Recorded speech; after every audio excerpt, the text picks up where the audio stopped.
Alors, passer de débutant à trader pro en 6 mois est possible, comme moi je l'ai fait, mais sauf que ça demande de suivre certaines étapes, certains points clés qui t'emmèneront au succès. Alors, le premier pas qu'il y a à fournir pour passer de trader débutant à trader pro en 6 mois est la formation. La formation est très importante parce que c'est celle-là qui va te donner les bases et les clés pour pouvoir devenir un trader pro, pour pouvoir t'améliorer, pour pouvoir devenir rentable. L'une des premières ressources que j'ai utilisées pour pouvoir connaître les bases du trading étaient les livres. J'ai beaucoup lu et même si le livre n'explique pas tout, mais au moins ça te donne déjà les bases fondamentales pour que quand tu arriveras sur Internet, parce que voilà pourquoi j'ai dit d'abord de commencer avec les livres, pour que quand tu arriveras sur Internet, il y a des formations partout qui parlent du trading.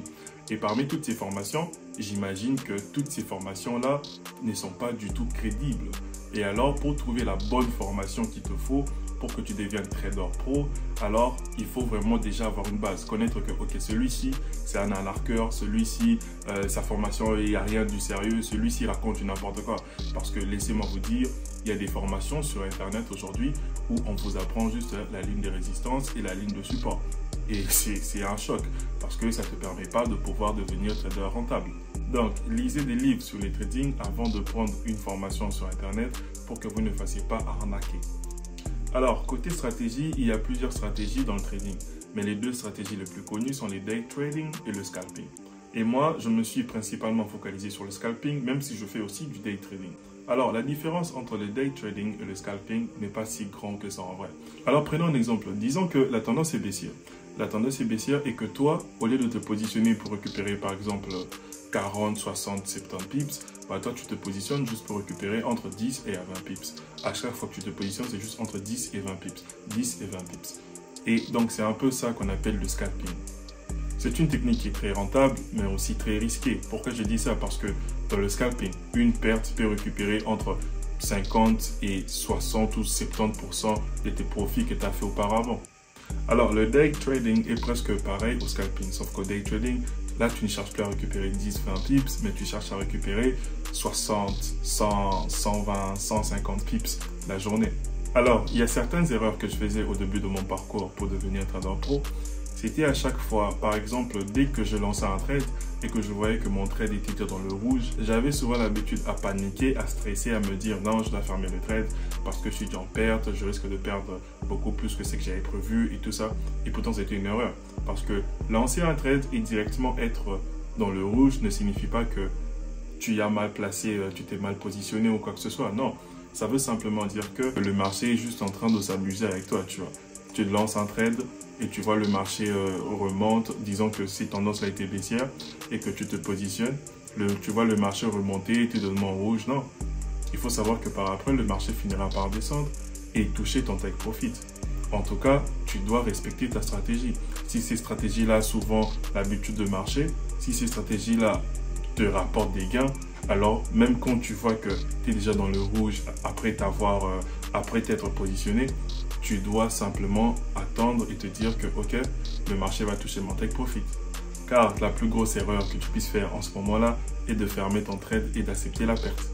Et par après, tu vois, tu fermes le trade et par après 5-10 minutes, tu vois que oh, le marché il a carrément touché mon take profit. Si j'avais attendu. Et puis là, tu te mets à regretter. Non. Alors, deuxième erreur que je faisais souvent et que je vois souvent les débutants faire en trading est qu'ils regrettent leurs pertes. Alors, il faut savoir que quand il s'agit de pertes, il y a les mauvaises pertes et les bonnes pertes. Alors, les mauvaises pertes, c'est quand tu te positionnes tout en sachant que, ok, cette configuration ici n'est pas la configuration que j'ai l'habitude de trader et tu te lances et tu perds. Alors, c'est ça qu'on appelle une mauvaise perte. Tu n'as pas du tout respecté ta stratégie. Et la bonne perte, c'est quand, malgré le fait que tu as respecté ta stratégie, tu as respecté tous les signaux que tu dois avoir pour pouvoir te positionner dans le marché, et malgré ça, tu perds. Alors, pourquoi ça c'est une bonne perte? Parce que tu as respecté ta stratégie. C'est la même stratégie qui t'a donné tous les gains que tu as eu auparavant. Donc, c'est la même stratégie que tu vas continuer à utiliser. Sauf que il faut savoir que c'est totalement normal, et je redis, c'est totalement normal de perdre un trade en tant que trader. La perte doit devenir quelque chose que tu deviens familier avec parce qu'il n'y a aucun trader dans ce monde qui n'a jamais perdu de trade. C'est totalement impossible. À tous les débutants qui commencent dans le trading, il faut s'attendre à ce que vous allez perdre, même en respectant votre stratégie, et c'est totalement normal. Alors, concernant la gestion des risques, alors là, il y a vraiment beaucoup de choses à dire. Pourquoi? Parce que quand moi j'ai débuté en trading, j'avais souvent cette soif-là de rapidement me faire énormément d'argent. J'avais cette soif-là et ça m'a conduit à perdre énormément d'argent. Je vais te donner un exemple. J'avais un compte de 500 $ où je tradais avec un volume d'$1. Ce qui était carrément une folie absolue.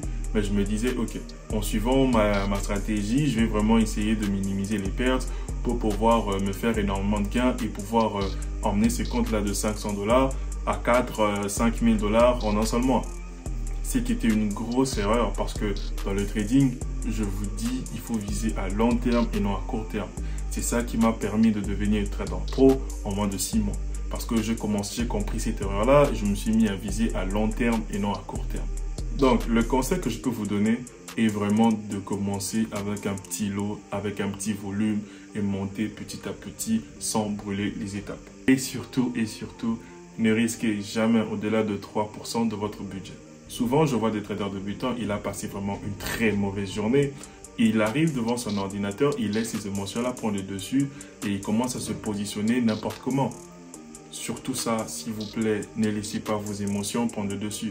Alors, à tous les débutants qui sont lancés dans le trading, laissez-moi vous dire que le trading est rentable et il va vous donner cette liberté financièrement que vous recherchez.